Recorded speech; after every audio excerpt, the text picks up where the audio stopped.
Yeah, I'm good.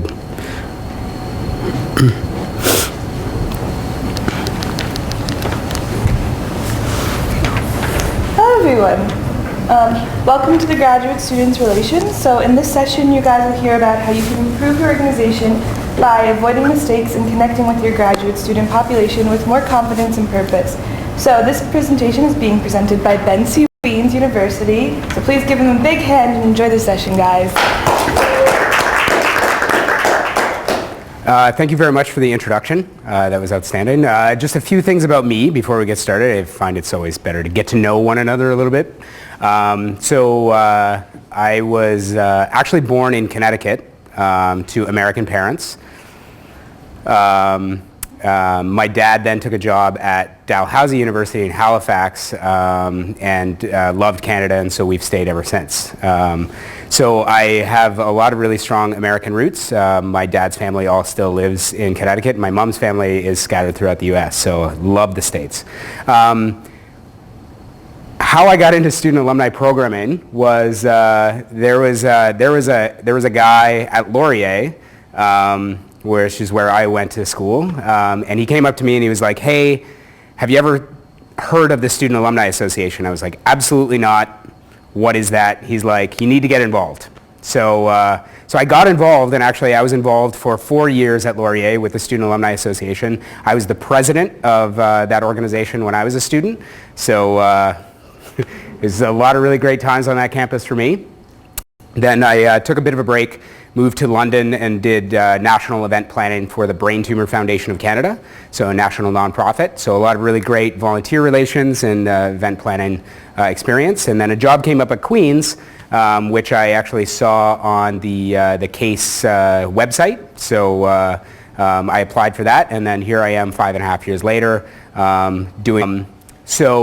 Queen's has been doing some kind of graduate relations or graduate programming for about 3 years now.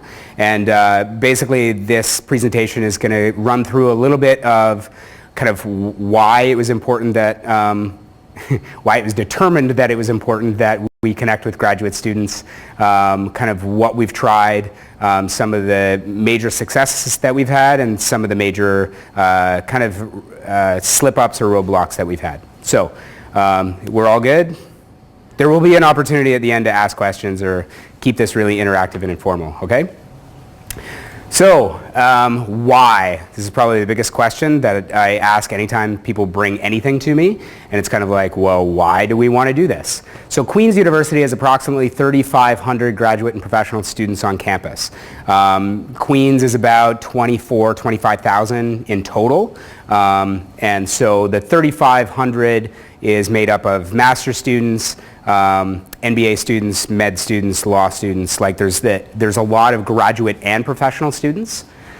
So it's a really big population of students. A lot of people come to Queen's specifically because of the graduate relations or the graduate schooling. So they took my superiors took a look and said, hey, we're not really engaging with those people. Queen's also has a really strong undergrad connection. So through Frosh Week and everything else, I know it's the same at Laurier, undergrads feel really strongly towards their school. So grad students kind of come on campus, they see all this stuff happening, they're like, you know, this is all great, but we don't feel like we belong. Grad students are also funny because they say that kind of like, we kind of want to belong to that, but we don't want to have anything to do with undergraduate students. So they're really kind of a tricky group. Another point is graduate students represent higher revenue potential than undergrads, so obviously earning potential goes up, and even actually on campus, they actually represent a higher rate of funding from the government per student. So again, my superiors looked at that and said, hey, we really want to build the affinity stronger to those people as well. Again, so the third point there, grad students really make up a much different kind of demographic sector. So they come from all over the place, different nationalities, different languages, vastly different interests, cultural touch points, custom beliefs, perspectives, food, sports, you name it. Like they are from all over the world, and diversify what's happening with campus. And it's really tricky to engage with them because of this, but it also offers a really great kind of diversity perspective. So, and the last point is obviously engaging with graduate students definitely will make your organization, your campus, and your alumni experience ultimately more diverse. It definitely speaks to inclusion, so getting the graduate students included on campus just kind of helps to eliminate students feeling like they've been excluded. It's a terrible definition of that word. But yeah, I mean, definitely there is the including all of the students and not just like undergrads or arts and science undergrads. So, I mean, definitely there's a mandate to include everybody. And yeah, I'm just going to say it. I mean, really, the purpose of any kind of programming that we do is really about indoctrination. So really, I mean, getting them involved with the messages of your university so that they will feel a very strong affinity and want to give back time, talent, and treasure. Everybody understands the why? Is there any questions about that? Cool, we'll move on. So, first year I sat down with my boss and basically she said to me, engage. So it's like, awesome. And this is a really great comic from PhD Comics. I don't know if, so really, I mean, I don't know if you see any room in there for alumni activity. So, you know, you got free food, that's a big one. You know, yeah, there's ego, there's this super ego and super duper ego. There's, you know, getting stuff published. There's why aren't you working? There's this tiny little one for money. Sleep, I think, is actually a bigger one for grad students. But anyway, this is, I think, a really great representation of like how graduate students think, and they are not thinking about like, hey, I really want to do anything involved with the university other than my research. So they're really focused on their research. I'll get to that in a minute. So this was what I was kind of presented with, was like, okay, we need to engage with graduate students. Go.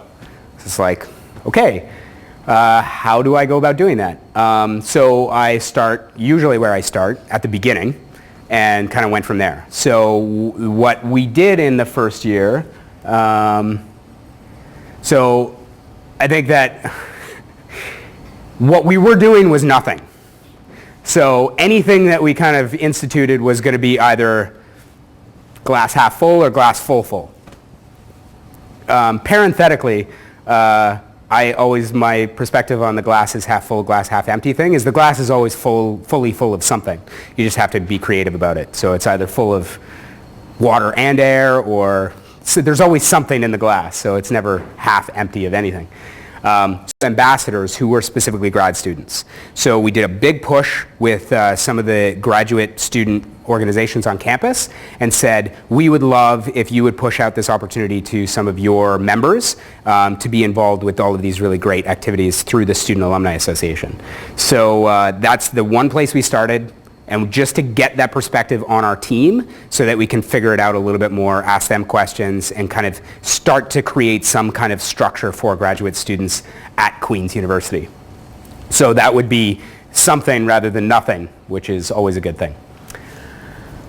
So really, at the end of the day, how do you know what graduate students want? So our first step was to get graduate students onto the team so that we could ask them anecdotally. That's great. But even then, we were kind of, you know, best guess scenario, one person representing 3,500 or one or two or three people. So I mean, were we guessing? Yeah, but that wasn't really right. Were we assuming? Yeah, but that also wasn't really right. So the only real way to get at any kind of legitimate data is to survey. So moving into the second year, one of the graduate students that we did hire the first year, we were lucky enough to have him back, and so he started developing a survey and got ethics approval and everything else. The process was mind-blowing how complicated it was, but we ended up doing a survey to ask the graduate students what they want from their alumni office. Make sense? So this is the worst slide in the entire deck. But I didn't know how to make statistics fun. Need some help from RPI. So these are just some of the results, and if anyone wants to email me, I'd be happy to share the full data and the summary data with anyone. So just send me an email and I will be. And the reason why I can do that is because we went through all that crazy ethics approval and all that stuff. So it's ended up paying off big in the long run. So the biggest thing that we learned, and I was chatting with, I think it was Ithaca last night about this, any of their graduate students, the majority of them did their undergrad at Ithaca and then just stayed to do their graduate, right? So that's probably pretty common with most universities. Not really the case at Queen's. So we had about a quarter completed their undergrad at Queen's, and again, in that first year, those are the students that we were able to hire because they knew, oh yeah, Queen's, and we know a little bit about student alumni programming. So yeah, and the student who did the survey, Connor Langford, shout out to him, he also was involved with the university. He did his undergrad at Queen's. So we had about a quarter who did their undergrad at Queen's, just over 60% at another Canadian university, and 13% international, and that includes the US. But really, if you see the international component of Queen's graduate students, it's very international. From Pakistan to Russia to South America, it's very international. So not surprisingly, the biggest thing that came back, over 90% of people indicated their reasons for coming and their satisfaction, so two separate questions. They indicated over 90% of people said that university reputation was the biggest reason why they came and the biggest reason why. So I'm not saying that it completely changes all the programming, but you can't just load them into a bus and take them to a football game and expect that that's going to be something that they're really interested in. Not that that's what Queen's does, but I'm just saying that's not something that we have available to us to engage with this group. So then only 9% of them knew the Queen's Student Alumni Association, and I would imagine that 9%, a lot of that comes from the 24% who did their undergrad at Queen's. And I don't think that we broke down the numbers, but that's the correlation there. So obviously, in terms of a demographic, there's a huge opportunity for education and awareness, for sure. But again, how do we get our foot in the door with that group? And then 57% indicated interest in kind of mentoring activities from former Queen's graduate students, so alumni. So right there is kind of really, I mean, if you look at this and just say, okay, so what bounces out immediately? Any kind of mentoring or connection activities that involve successful former graduate students or graduate alumni who can talk about the university's reputation, the experience that they had, that they got, is probably going to be pretty good in terms of success, attendance. Yes? Just one question. I wasn't sure if you already said this, but was this the whole grad student population that you surveyed, or just like a part of like maybe half? Or? Yeah, so we sent an email out to as many active emails that we had for the 3,500, and all graduate students. We eliminated some of the professional schools. I think it was law and I want to say nursing and MBA, but I'm not sure about MBA. Anyway, I can absolutely follow up. I have all the data, so it's a really good sample size of the 3,500. Okay. Yeah. So I don't have numbers, which I could, but I can get you that answer for sure. Awesome. Any other questions about the data or the survey? Okay. So in year 2, we took that survey. So I defined year 2 as actually developing serious traction into the graduate and professional student market.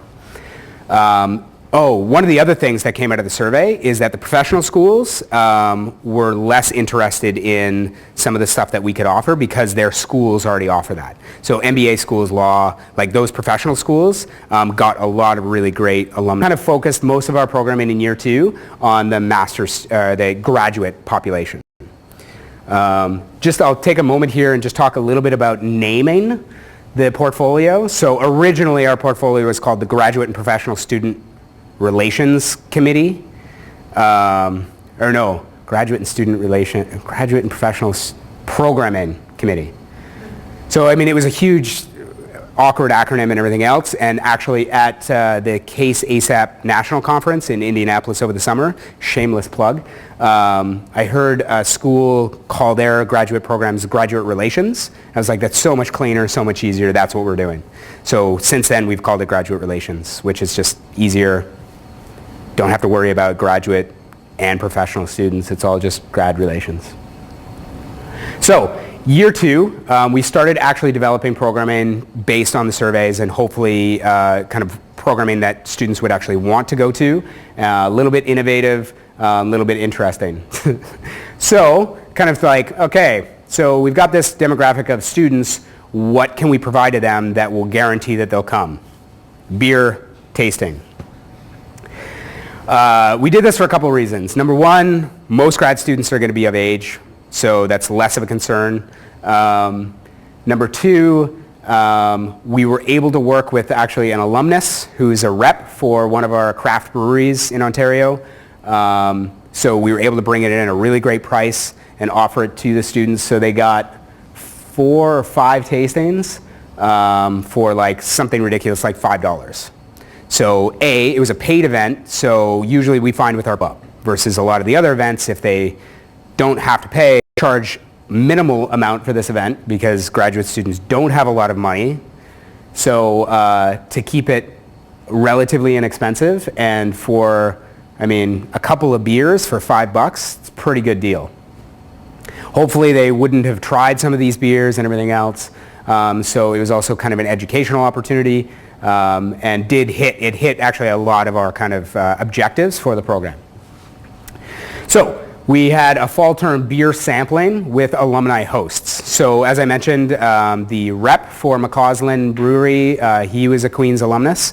And we also invited some other Queen's alumni who were graduate students, graduate alumni in the room to just kind of sit around and host and chat with the current graduate students about what they're doing, what their interests are, and that kind of thing. So it was very, very casual.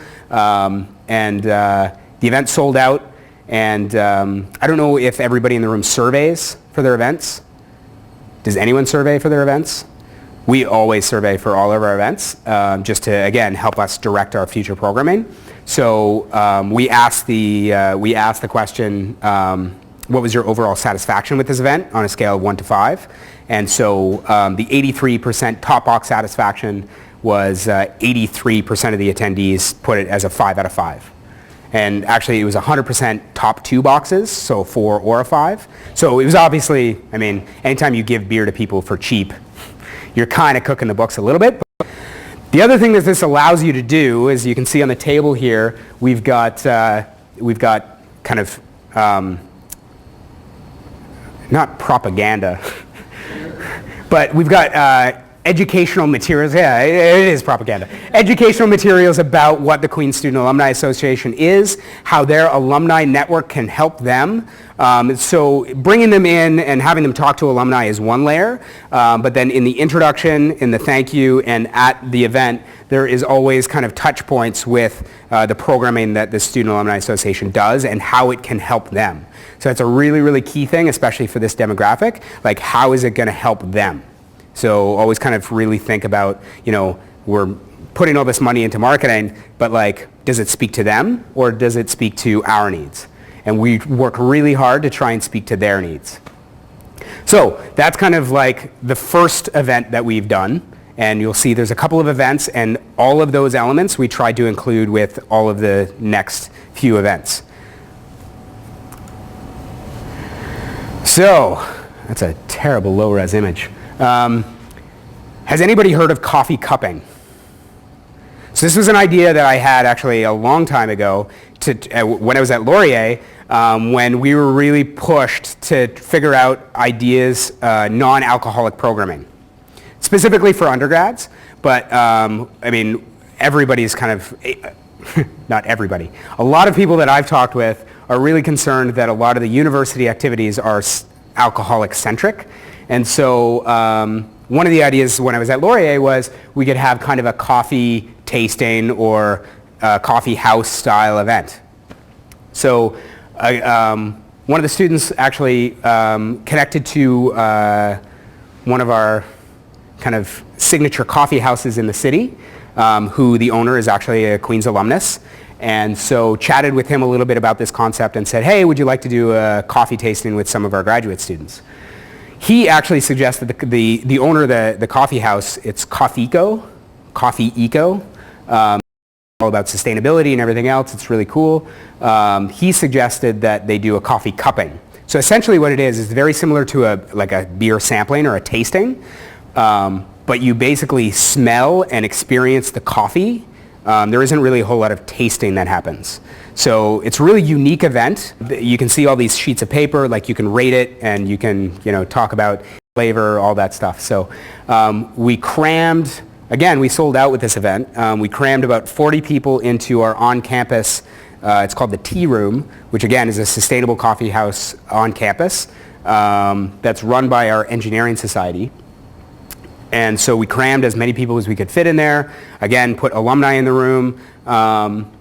So they were connecting to each other, to alumni. And then we also charged, I think this event was $10 or $15. But then we got all of the stuff donated. So we were able to take that $15 from each student and donate it to a charity of choice for the Engineering Society's coffee house, the Tea Room. So we actually achieved another step in this programming with this event with that philanthropic component, which is great. So again, everybody had a really great time, and this event was really funny because for the first time, people kind of looked around and said like, oh, are there undergrads here too? And when all the attendees heard that it was only for graduate students, they were like, yeah, that's awesome. We need more events like this. So it's kind of like, okay, sure, we can do that. Why don't we try and continue to do that? So this was a really great, innovative, successful event. But there were some logistical challenges. Obviously, you can see there's a lot of setup and everything else, so you need to make sure that you've got your T's crossed and your lowercase j's dotted, because it really, like, you need a lot of setup and you need the right kind of venue for it. But yeah, I would recommend it for sure. Coffee cupping is really interesting. It's something that not a lot of people have ever done. Any questions on this? Cool. So we were also really, really lucky that we have a PhD grad in geological sciences who is a NASA astronaut.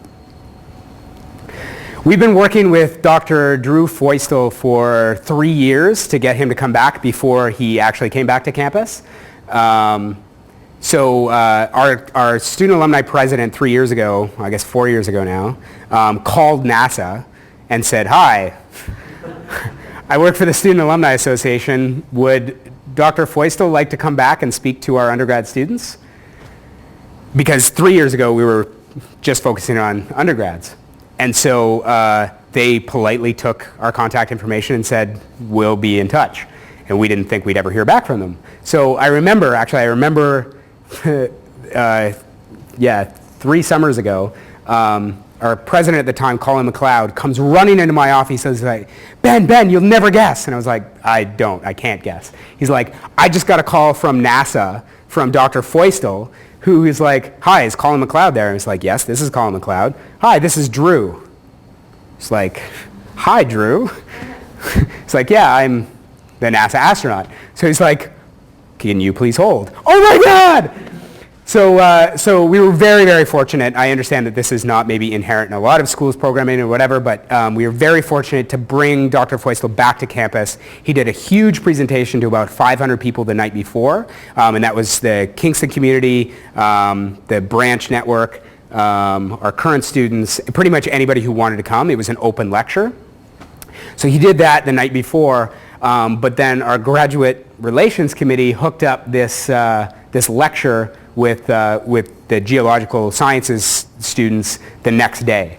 So it was an opportunity for them to come. It was free of charge. They were able to come, connect with him, hear his stories about how he went from Queens to outer space, which is fully here for this in terms of, other alumni in the room, kind of, philanthropic priorities, that kind of thing. Connecting graduate students to a reasonably successful graduate alumnus was an amazing experience for us in terms of programming. So that was really cool. The lesson out of this one is every university has their phenomenal alumni, right? So what I've learned is if the staff or the administration approaches that alumnus to come back, they're kind of like, oh, well, you know, speaker fees, everything else. But if a student calls them and says, hey, we're really interested to bring you back as a mentor to speak to other students, 89 times out of 100, they'll say yes. And those 10 times, they'll say, I really want to come, but I just can't. And only once, I think, will they say, like, no, I'm sorry, not interested. So getting the students to make that pitch or that ask is a really phenomenal way to eliminate people from saying no the majority of the time. Incidentally, he's a really super great guy. He's super down to earth.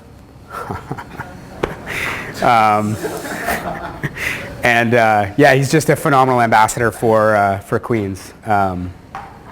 He brought, there was another picture that I didn't include, but he brought a t-shirt of Queen's University up into space. So this is a great picture of him in the space shuttle, zero gravity, wearing his Queen's t-shirt.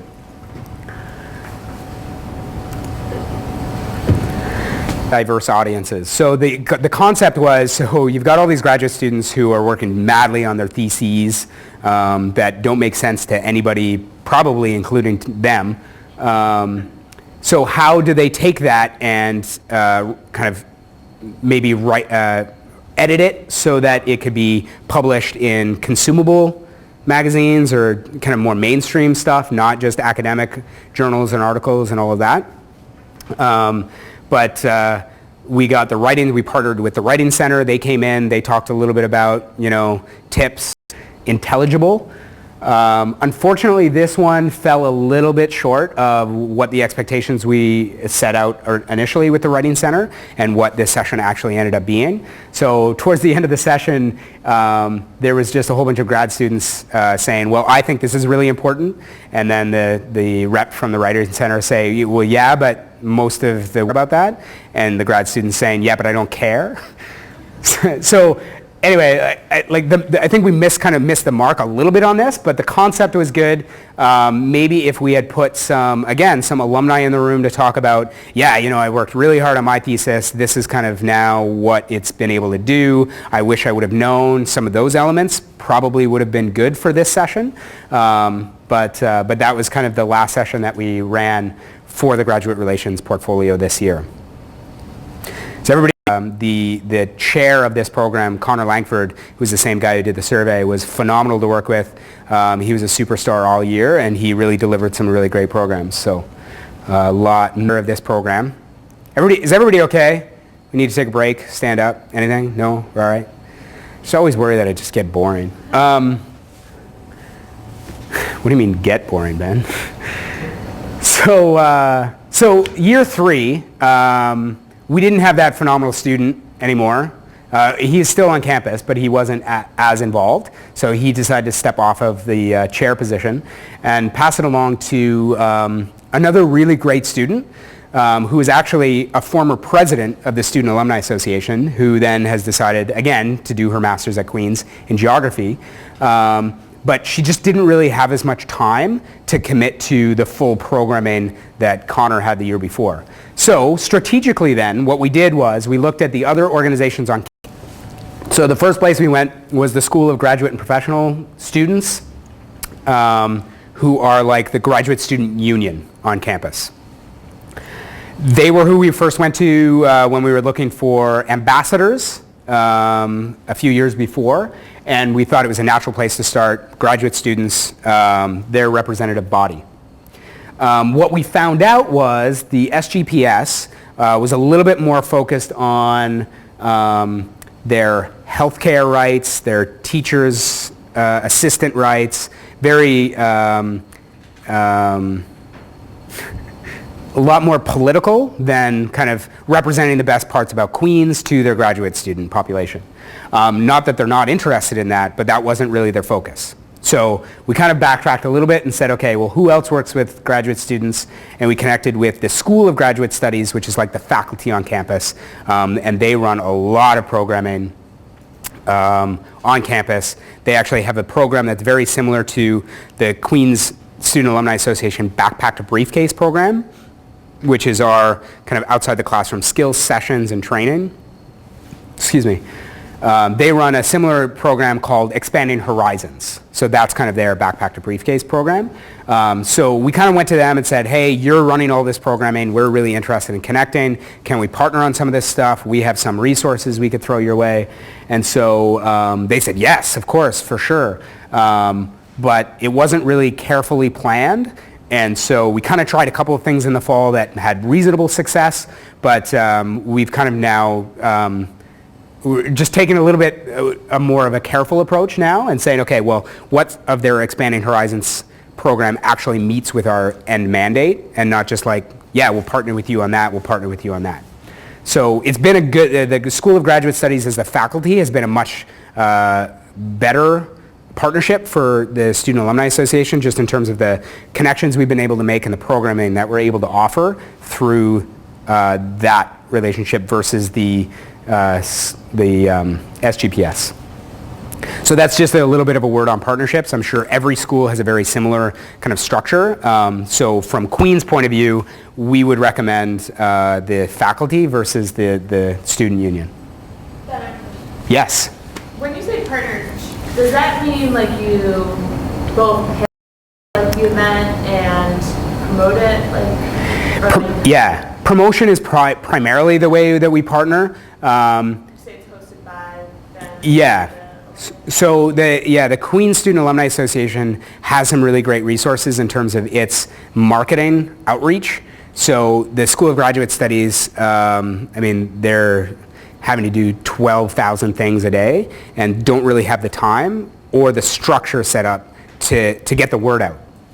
So QSAA has like a marketing team, has access to, broadcast emails, has Facebook pages, Twitter, all that stuff. So we can like probably increase their network by, 20,000 or something. And just so people know about what's happening. That's the main thing. Yes, we have split costs on some of the events, which has also been a mutually beneficial relationship as well. But that's not as big of a deal. So, we're both kind of working for student groups, so we both have access to the same discounts and that kind of thing. So, the other thing that we've been able to do is connect with the alumni in the people that the School of Graduate Studies just might not. So, there's a lot that we can help each other with, beyond just funding, beyond just advertising. We've generated together, brainstormed, that kind of thing, and so there's been a really great creative element to it as well. Any other questions on partnering? Cool. Okay, so this is just the funniest caution, slippery image that I could find. So I think that we grew really fast in year 2, and we were able to do a lot. And it's always tough with student organizations because you have a really great student working on something, and when they leave, it's really tough to kind of continue that momentum. We've been able to do a pretty good job of that this year, but like I said, especially graduate students, they're heading to conferences, they're focused on their research. Again, research is their biggest thing. And although I think we did a really great job that second year, a lot of that was because of who Connor is, and his is if you are going to try and come up with a plan to engage with your graduate student programming, yes, getting good students involved is really important, but having a really great strategic plan in place is paramount to this, because students are going to leave, advisors are going to leave, so you need to have that kind of plan in place so that people can just follow a roadmap and it will always be successful. So similar as to identify what your goals are, really figure out the why it's important, and like I said, you might even want to do a survey of your own graduate students on campus to see what they're actually interested in from the alumni office. So those are all like really key things that we've learned have helped shape our programming, despite any kind of student influence or any kind of outside things. God, that's terrible. So those are just a couple of the things that we learned. Are there any questions about any of the stuff that we might have been able to do better or that kind of thing? No?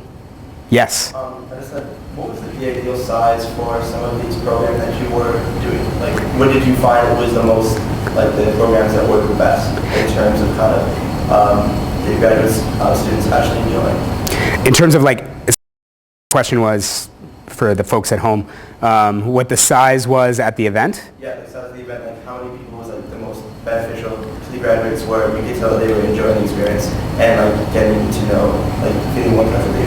Yeah, great question actually, because I think that graduate students are very used to having like very small class experiences, one-on-one connection with their supervisors, all that stuff. So we actually strategically made the choice to not grow things beyond 50 people, but really our target was more like 40. And so that was kind of what our target was for all of those events in year 2. So anything beyond 40 people, and then it becomes kind of a really big event. And so you have 40 students in the room, maybe 3 to 5 alumni in the room, and it's a really good ratio, plus any speakers or special guests that you have. Okay, so yeah, I think that throughout my presentation I've been talking a little bit about what we've learned and everything else, and I think moving into the future, we've thought a lot about it. And we're gonna definitely keep a lot of the things that we're doing. So again, I mean, kind of that intentional programming, really drilling into what matters to grad students versus what matters to the alumni office, and kind of how we can get our message in their heads. I think you need to speak their language at the end of the day. And then I think as well, we've seen a lot of benefits to partnering with other groups on campus. But I would hesitate to strategically choose which organizations on campus you are able to partner with.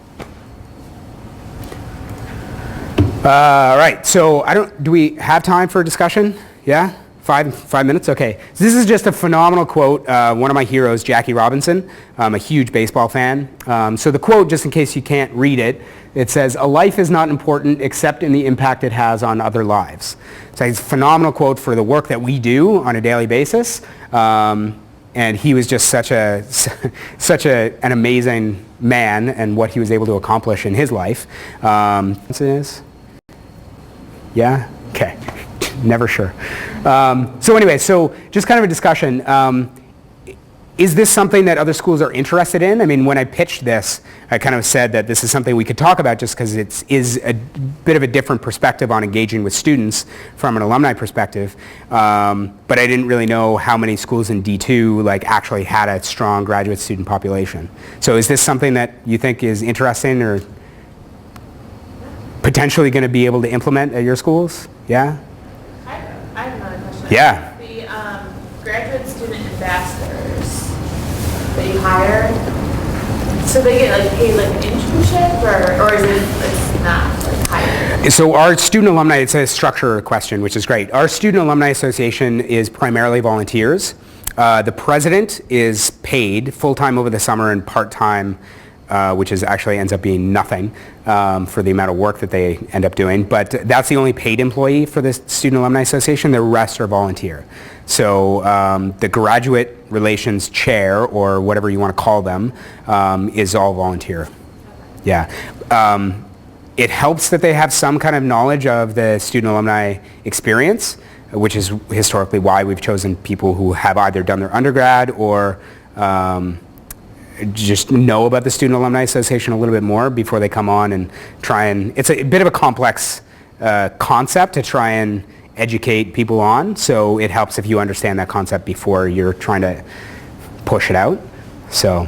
How big is your essay again? Yeah, so we're about 25 people total, and usually we have a couple of graduate students on board. Yes? At your program, did you find that graduate students were largely meeting other new graduate students, or was it like largely groups of people who are already friends that were just kind of attending an event? Yeah, another great question. Graduate students came to these events and actually did meet different graduate students. Again, a big struggle is people graduate students anyway, come to campus, they do their research in their lab, they talk to their supervisor, they talk to maybe a few of their other classmates, but really they don't really branch out very much. So there's another huge benefit to all of these programmings is that they actually did. They got to intermingle with each other and connect and kind of get other perspectives and realize that actually the Queen's graduate experience is very diverse and not just their one little bucket. So that was, another huge benefit of all that. Thank you. Good question. Anything else? Awesome. We'll wrap up. I know I've seen out the door there's a ton of activity. It's like a beehive out there. So thank you very much. Really appreciate it. And I hope you enjoy the rest of the conference.